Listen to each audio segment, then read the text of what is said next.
ఇప్పుడు హడావుడిగా ఫోన్లు చేసి మరి నేనున్నాను మీకు భరోసా ఇస్తున్నాను మన ప్రభుత్వం రాగానే మీ సంగతి తెలుద్దామంటే ఏం తెలుస్తారు? ఎవరి సంగతి తెలుస్తారు? ఎలా మర్చిపోతారు మీరు? ఆ రోజున పాపం అమాయకుడు సుబ్రహ్మణ్యం లాంటి యువకుడిని డోర్ డెలివరీ చేసినప్పుడు ఏమైంది మీ ఫోన్ కాల్? అదే విశ్వరూప్ గారి కుటుంబానికి కోనసీమలో అంతమంది కుటుంబాలని ఇబ్బంది పెట్టిన రోజు ఏమైపోయినాయి మీ ఫోన్ కాల్? డాక్టర్ సుధాకర్ గారిని విశాఖపట్నంలో మీరు గురి చేసిన ఇబ్బందికరమైన పరిస్థితుల్ని మర్చిపోయి ఆ రోజు ఏమైపోయింది మీ ఫోన్ కాల్? ఈ రోజు గుర్తుకొచ్చిందా మీకు ఫోన్ వాడడం?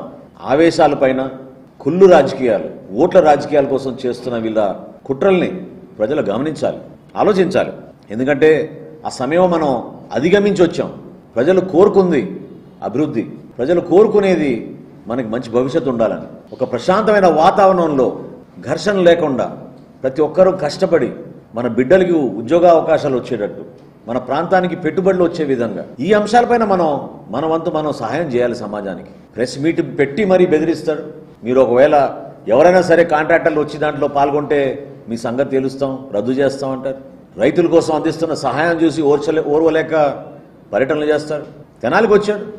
ఎవరైతే ఇక్కడ పక్కదారిన పోయిన యువతని దారిలో తీసుకొద్దామని గంజాయి నివారణలో భాగంగా మనం చర్యలు తీసుకుంటుంటే అది కూడా ఒక law and order situation create చేయాలనే ప్రయత్నం చేశారు.